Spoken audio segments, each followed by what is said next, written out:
नमस्कार, म प्रहलाद चन्द्र घिमिरे।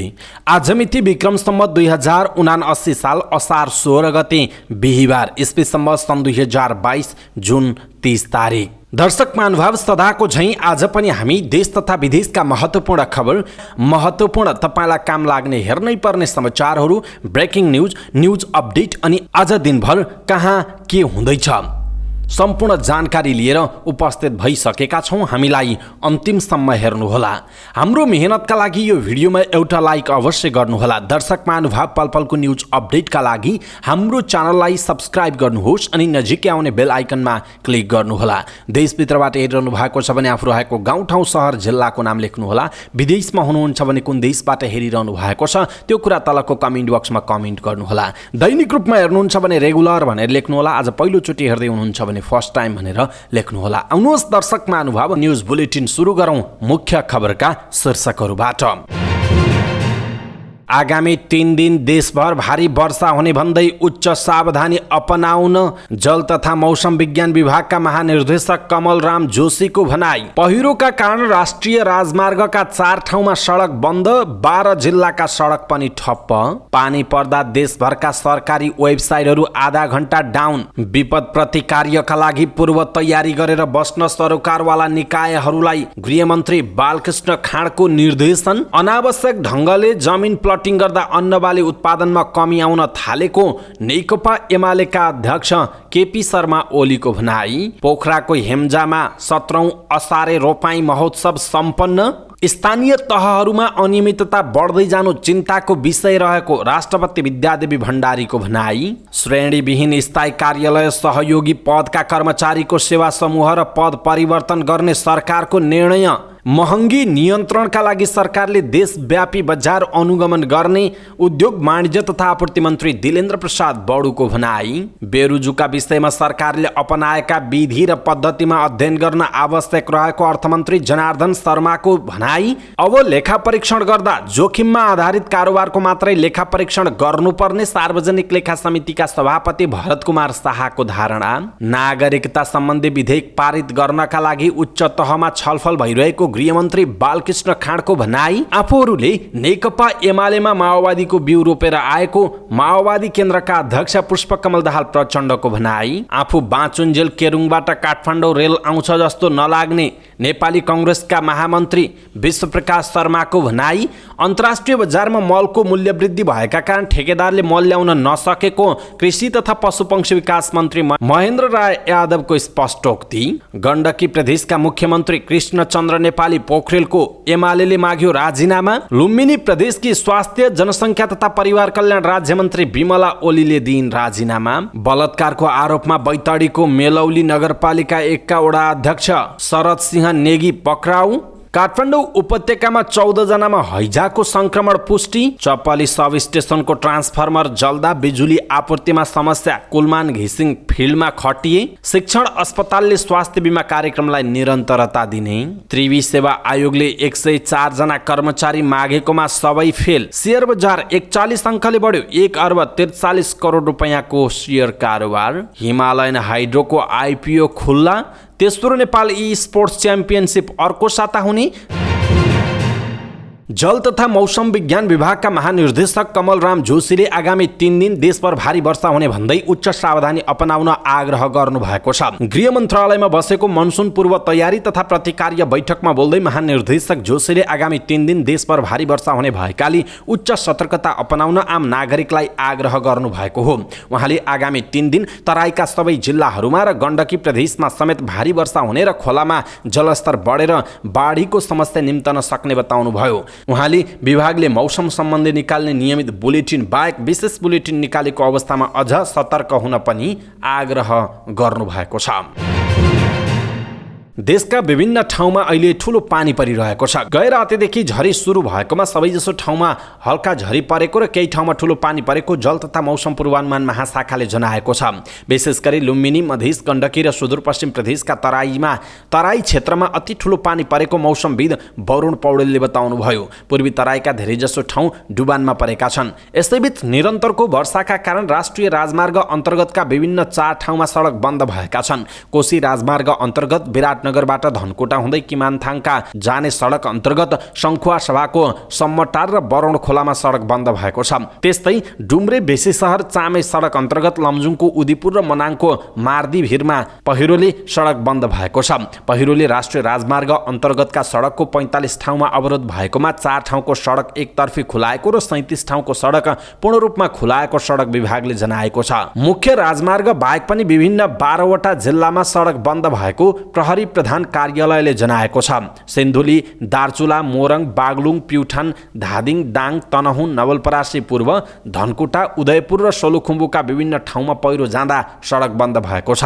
यसैबीच नारायणगढ मुगलिन सडक खण्डका 17 ठाउँमा पहिरोको हिसाबले उच्च जोखिम देखिएको छ। यस वर्षको वर्षासँगै ती मध्ये 60 ठाउँमा साना ठुला पहिरो खसिसकेको डिभिजन सडक कार्यालय भरतपुरका इन्जिनियर सागर कार्कीले बताउनुभयो। उहाँका अनुसार 4 किलो नाम्सी पुल, 3 नम्बर पुल, 26 किलो, 20 किलो, 15 किलो जुगेडी बजार नजिकैको कविलास जाने बाटो उच्च जोखिममा देखिएको बताइएको छ।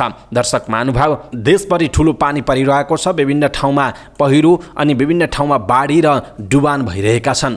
दर्शक महानुभाव, तपाईँ जहाँ हुनुहुन्छ, जस्तो अवस्थामा हुनुहुन्छ, कृपया सुरक्षित रहनुहोला। आफू मात्र सुरक्षित रहने होइन, आफ्ना परिवार र छरछिमेकीको पनि ख्याल गर्नुपर्छ। यस्तो अवस्थामा विपद भनेको कसलाई कुन बेला कतिखेर कस्तो अवस्थामा पर्छ थाहा हुँदैन। त्यसकारण सबैजना सुरक्षित रहनुपर्छ, सुरक्षित रहनुहोला। र विदेशमा हुनुहुन्छ अथवा तपाईँ सुरक्षित ठाउँमा हुनुहुन्छ भने अरूलाई पनि यो सन्देश पुर्याइदिनुहोला। यो भिडियो सक्दो सेयर गर्नुहोला ताकि उहाँहरूलाई पनि थाहा होस् कुन कुन ठाउँमा अवस्था कस्तो छ भनेर।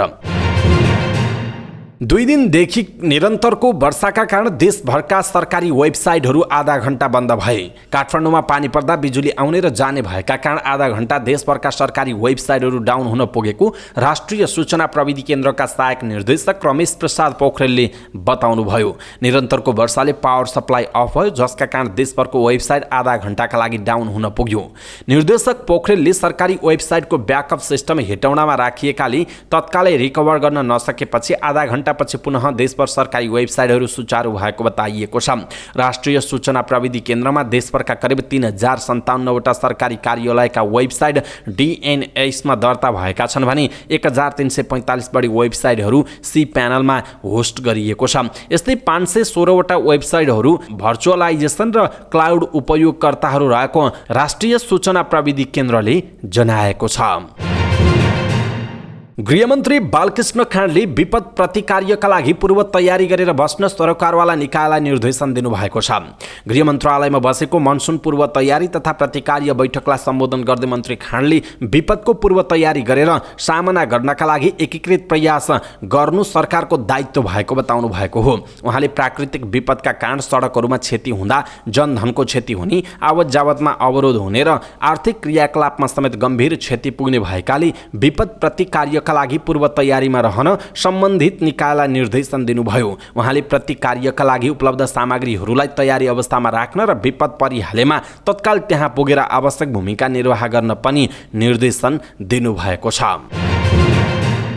नेकपा एमालेका अध्यक्ष एवं पूर्व प्रधानमन्त्री केपी शर्मा ओलीले अनावश्यक ढङ्गले जमिन प्लटिङ गर्दा अन्न बाली उत्पादनमा कमी आउन थालेको बताउनु भएको छ। अखिल नेपाल किसान राष्ट्रिय महासङ्घले भक्तपुरमा आयोजना गरेको धान दिवसको कार्यक्रमलाई सम्बोधन गर्दै उहाँले यस्तो बताउनु भएको हो। उहाँले नेपाल धान बालीका लागि उपयुक्त स्थान रहेको भन्दै यसलाई दोब्बर गुणाले वृद्धि गर्नुपर्ने आवश्यकता रहेको बताउनु भयो। उहाँले नेपाल कृषि प्रधान देश भए पनि खाद्यान्नहरू आयात गर्नुपर्ने अवस्था रहेको भन्दै यसलाई विस्थापित गरी नेपालमा उत्पादकत्व र उत्पादन बढाउन जरुरी रहेको बताउनुभयो। अध्यक्ष ओलीले सहकारीका माध्यमहरू अपनाएर र खण्डीकरणतर्फ होइन चक्लाबन्दी र ठुलो मात्रामा कुनै पनि चिजको उत्पादन गर्नेतिर लाग्नुपर्ने बताउनुभयो। उहाँले धान खेतीलाई नेपालमा बचाउन जरुरी रहेको भन्दै अहिले धेरै ठाउँमा अनावश्यक ढङ्गले अव्यवस्थित बस्ती, प्लटिङ सिस्टम र घडेरी बनाउने कुराले अन्नबाली उत्पादन बढाउने कुरामा कमी आइरहेको पनि बताउनुभयो। अध्यक्ष ओलीले कृषि प्रधान देशले खाद्यान्नहरू बढी मात्रामा आयात गर्नु अशोभनीय भएको बताउनुभयो। उहाँले धान, मकै, गहुँ जस्ता खाद्यवस्तु पनि बाहिरबाट आयात गर्नु दुःखद भएको पनि बताउनु भएको छ। पोखरामा 17औं असारे रोपाई महोत्सव सम्पन्न भएको छ। विदेशी पर्यटकसँगै आन्तरिक पर्यटकलाई लक्षित गरेर पोखरा पर्यटन परिषदको आयोजनामा पोखरा सबै मौसमका लागि भन्ने मूल नाराका साथ 17औं असारे रोपाई महोत्सव भएको हो। पोखराको हेम्जा स्थित माइस्थानमा 10 रोपनी खेतमा भएको रोपाई महोत्सवमा किसानहरू सहित पर्यटन व्यवसायले उत्साही भएर मनाएका थिए। महोत्सवमा विभिन्न किसिमका प्रतियोगिता समेत आयोजना गरिएको थियो। महोत्सवमा विदेशी पर्यटकले पनि नेपाली पर्यटकसँगै रमाइलो गर्दै हिलो छ्यापाछ्याप गरेका थिए। खेतीयोग्य जमिनको संरक्षण, कृषिलाई व्यवसायीकरण गर्दै कृषकलाई आफ्नो पेसाप्रति अभिप्रेरित गर्नु र परम्परागत कृषि प्रणाली मार्फत पोखराको पर्यटन प्रवर्धन गर्ने मूल उद्देश्यका साथ 2061 सालदेखि परिषदले असारे रोपाई महोत्सवको आयोजना सुरु गरेको थियो। पोखरा पर्यटन परिषदका उपाध्यक्ष तथा रोपाई महोत्सवका संयोजक पोम नारायण श्रेष्ठले नेपाल सबै सिजनमा ट्राभल गर्नु उपयुक्त छ भन्ने सन्देश दिन महोत्सवलाई निरन्तरता दिइएको बताउनुभयो। उहाँले शहरमा बस्ने युवा पुस्तालाई खेती प्रणालीका बारेमा जानकारी दिन पनि महोत्सव फलदायी भएको बताउनुभयो। संयोजक श्रेष्ठले महोत्सवमा करिब 200 विदेशीहरूको सहभागिता रहेको बताउनुभयो। स्थानीय किसान विष्णु प्रसाद तेमिल सिन्हाले धान रोपाई सुरु भए पनि सरकारले किसानलाई समयमै मल बिउको व्यवस्था गर्न नसकेको बताउनुभयो।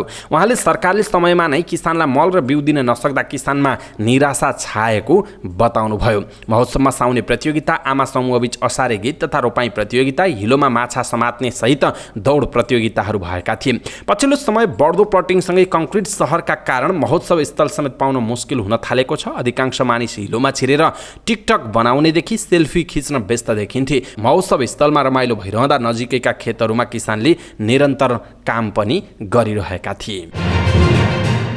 राष्ट्रपति विद्यादेवी भण्डारीले स्थानीय तहहरूमा अनियमितता बढ्दै जानु चिन्ताको विषय भएको बताउनु भएको छ।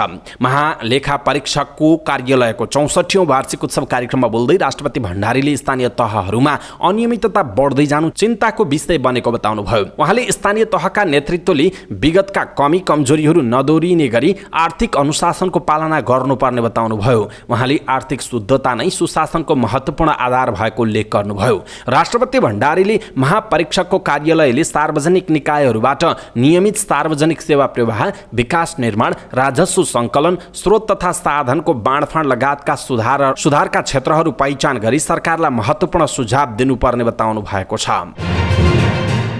सरकारले श्रेणीविहीन स्थायी कार्यालय सहयोगी पदका कर्मचारीहरूको सेवा समूह र पद परिवर्तन गर्ने निर्णय गरेको छ। असार 14 गते बसेको मन्त्री परिषदको बैठकले यस्तो निर्णय गरेको हो। मन्त्री परिषद बैठकका निर्णय सार्वजनिक गर्दै सञ्चार तथा सूचना प्रविधि मन्त्री एवं सरकारका प्रवक्ता ज्ञानेन्द्र बहादुर कार्कीले सरकारले कार्य निर्देशन करार निर्देशिका 2079 स्वीकृत गर्ने निर्णय गरेको पनि जानकारी दिनुभयो। उहाँले सरकारले वीरगञ्ज, सिमरा, पोखरिया प्रसारण लाइनको टावर तथा सब स्टेसनका लागि जग्गा प्राप्ति गर्ने र प्रारम्भिक कारबाही चलाउने अधिकारी तोक्ने, उपत्यका भित्रका प्रसारण लाइन तथा सब स्टेसनहरूमा संरचनागत सुधार, स्तरोन्नति तथा विस्तार गर्नका लागि जग्गा प्राप्ति गर्ने र प्रारम्भिक कारबाही चलाउने अधिकारी तोक्ने, विभूषणमा प्रयोग हुने सुनको परिणाम घटाई बनावट हेरफेर गर्न स्वीकृत दिने निर्णय गरेको बताउनुभयो। उहाँका अनुसार सरकारले सशस्त्र प्रहरी दोस्रो संशोधन नियमावली 2079 को मसौदा उप लोकसेवा आयोगको परामर्श लिने, मध्य भोटेकोशी जलविद्युत आयोजनाको 220 केभी प्रसारण लाइनको लागि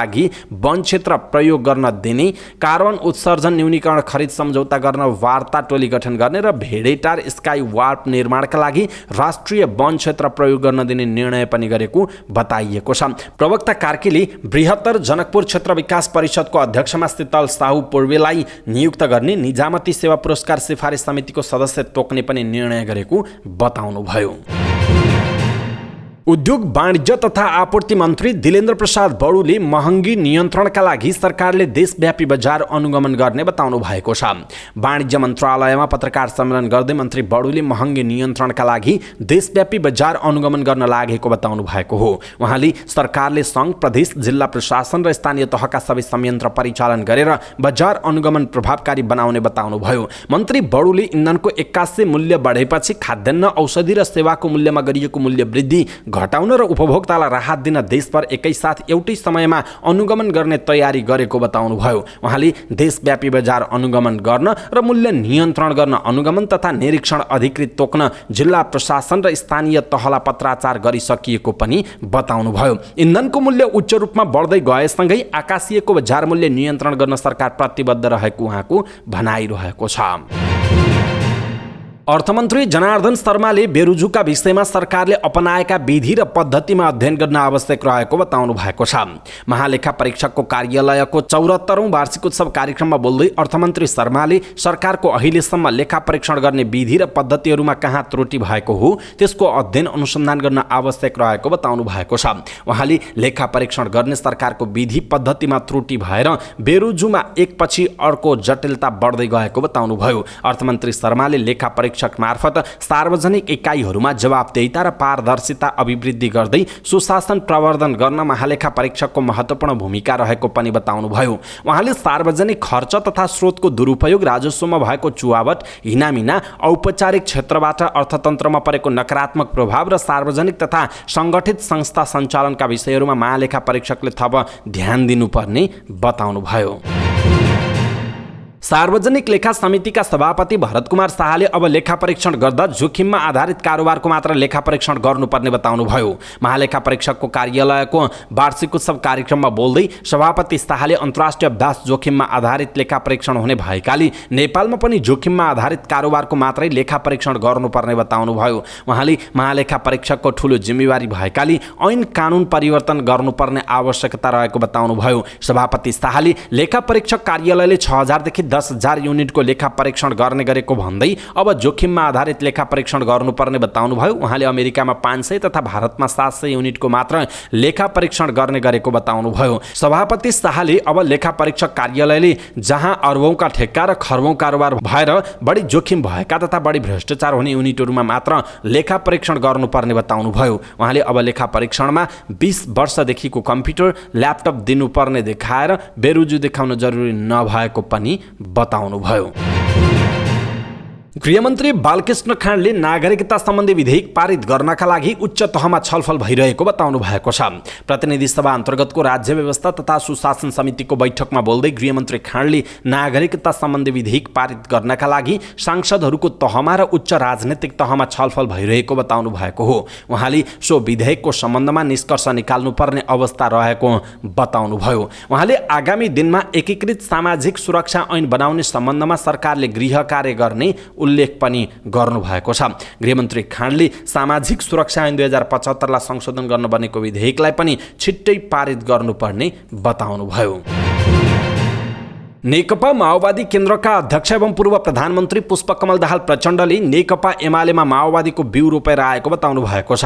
काठमाडौँमा आयोजित पार्टी प्रवेश कार्यक्रममा बोल्दै अध्यक्ष दाहालले नेकपा एमालेमा 3 वर्षसम्म बिउ रोपेर आएको र केही समयपछि फुल्ने र फल्ने बताउनु भएको हो। उहाँले नेकपा एमाले भित्र पनि सच्चा कम्युनिस्ट रहेको र उनीहरूलाई पनि समेटेर जानुपर्ने अहिलेको आवश्यकता भएको बताउनुभयो। अध्यक्ष दाहालले नेकपा एमालेका अध्यक्ष केपी शर्मा ओलीको नेतृत्व नरहने हो भने नेकपा एमालेका नेता र कार्यकर्तालाई पनि सँगै समेटेर जान सकिने बताउनु भएको छ। अध्यक्ष दाहालले सबै माओवादी मिल्नुको विकल्प नरहेको भन्दै नेत्रविक्रम चन्द र मोहन वैद्य लगायतका नेताहरूलाई माओवादीमै फर्किन आग्रह गर्नुभयो। उहाँले जनताको आवाज भनेकै पूर्व माओवादीहरू सबै एकै ठाउँमा रहनु भन्ने रहेकाले जनताको आवाजलाई नसुन्ने र अनदेखा गर्न नमिल्ने बताउनु भएको छ।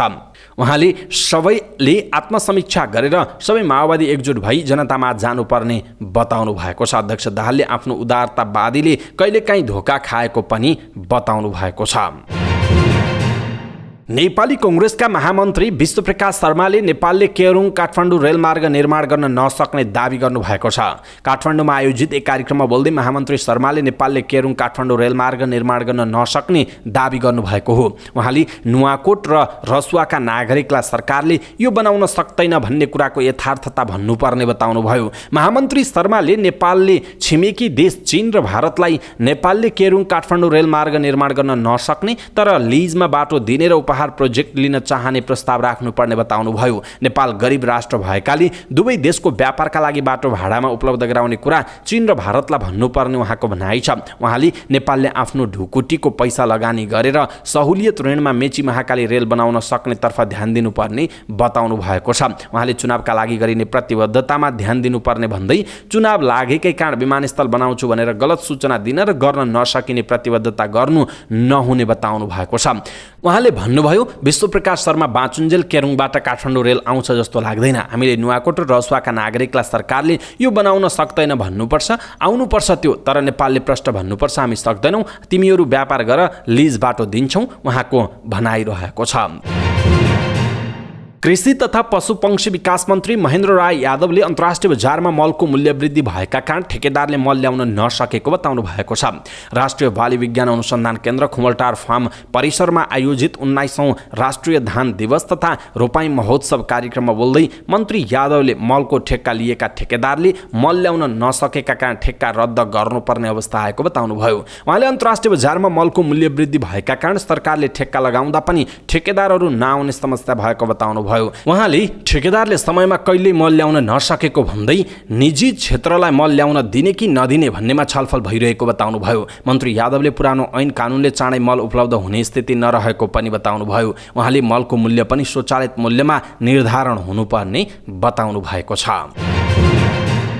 प्रमुख प्रतिपक्ष दल नेकपा एमाले गण्डकी प्रदेशका मुख्यमन्त्री कृष्णचन्द्र नेपाली पोखरेलको राजीनामा मागेको छ। गण्डकी प्रदेश सभामा बजेटमाथिको छलफल रोकेर सत्ता गठबन्धनले संसदलाई अनिर्णयको बन्दी बनाएको भन्दै नेकपा एमाले मुख्यमन्त्रीको राजीनामा माग गरेको हो। नेकपा एमाले संसदीय दलले आयोजना गरेको पत्रकार सम्मेलनमा संसदीय दलका नेता एवं पार्टीका उपमहासचिव पृथ्वी सुब्बा गुरुङले संसदलाई निकास दिन नसक्ने मुख्यमन्त्री पोखरेलले तत्काल राजीनामा दिनुपर्ने बताउनुभयो। उहाँले मुख्यमन्त्री र अर्थमन्त्रीको विवादका कारण संसदमा प्रस्तुत बजेटको छलफललाई रोकेर संसदलाई अनिर्णयको बन्दी बनाउन नपाइने बताउनुभयो। दलका नेता गुरुङले संसदीय प्रक्रिया अनुसार मुख्यमन्त्री र अर्थमन्त्री बीचको विवादको निकासका लागि मुख्यमन्त्रीको राजीनामा आउनुपर्ने र मुख्यमन्त्रीले राजीनामा नदिने हो भने अर्थमन्त्रीले भए पनि राजीनामा दिएर संसदमा बजेट छलफल हुने वातावरण बनाउनु पर्ने बताउनुभयो। उहाँले आगामी आर्थिक वर्षको नीति तथा कार्यक्रम प्रस्तुत गर्दा सरकारका मन्त्रीहरूले नै आपत्ति जनाएको पनि बताउनुभयो। पूर्व मुख्यमन्त्री समेत रहनुभएका नेता गुरुङले बजेट पास हुन नसक्ने स्थिति भए सरकारको विकल्प सोच्नुपर्ने बताउनु भएको छ। लुम्बिनी प्रदेशकी स्वास्थ्य जनसङ्ख्या तथा परिवार कल्याण राज्य मन्त्री बिमला ओलीले राजीनामा दिनुभएको छ। ओलीले असार 12 गते राजीनामा बुझाएको मुख्यमन्त्री कुलप्रसाद केसीले बुधबार बसेको प्रदेश सभाको बैठकमा जानकारी गराउनुभयो। राजीनामा स्वीकृत भइसकेको मुख्यमन्त्री केसीले बताउनुभयो। गएको जेठ अन्तिममा ओलीले दाङका वाइसिएल नेता एकराज बस्नेतको घरमा गएर उहाँकी श्रीमती र छोरीलाई अभद्र व्यवहार गरेको भन्दै उजुरी दर्ता भएपछि छानबिन गर्न प्रदेश सरकारले 3 सदस्यीय समिति गठन गरेको थियो। बलात्कारको आरोपमा एक वडाध्यक्ष सहित 2 जना पक्राउ परेका छन्। पक्राउ पर्नेमा बैतडीको मेलौली नगरपालिका 1 का अध्यक्ष शरद सिंह नेगी र त्यही ठाउँका केशव सिंह नेगी रहेको बताइएको छ। एक 28 वर्षीय युवतीलाई गएको चैत 15 गते बलात्कार गरेको आरोपमा उनीहरूलाई पक्राउ गरिएको हो। पीडितको उजुरीका आधारमा उनीहरूलाई पक्राउ गरिएको प्रहरी निरीक्षक लोकराज जोशीले बताउनुभयो। पीडित महिलाको स्वास्थ्य परीक्षण उजुरी दिएकै दिन जिल्ला अस्पतालमा गरिएको छ। आरोपित 2 जनालाई हिरासतमा राखेर अनुसन्धान सुरु भएको जिल्ला प्रहरी कार्यालयले जनाएको छ। पीडित महिला परिवारकै संरक्षणमा रहेको बताइएको छ। काठमाडौँ उपत्यकामा 13 दिनको बीचमा 14 जनामा हैजाको संक्रमण पुष्टि भएको छ। स्वास्थ्य तथा जनसङ्ख्या मन्त्रालयका अनुसार काठमाडौँ उपत्यकामा असार 2 गतेदेखि बुधबारसम्म गरिएको परीक्षणमा 14 जनामा हैजाको संक्रमण पुष्टि भएको हो। मन्त्रालयकी प्रवक्ता डाक्टर सङ्गीता मिश्राले आरडीटी र ह्याङ्गिङ ड्रप विधिबाट परीक्षण गर्दा 14 जनामा संक्रमण पुष्टि भएको जानकारी दिनुभयो। उहाँका अनुसार ललितपुरमा सङ्कलन गरिएको 18 वटा नमुना मध्ये 12 वटामा हैजा फैलाउने इकालाई जीवाणु भेटिएको छ। हैजाबाट बच्न पानी उमालेर मात्र खान र ताजा खानेकुरा खान स्वास्थ्य मन्त्रालयले सबैलाई आग्रह गरेको छ।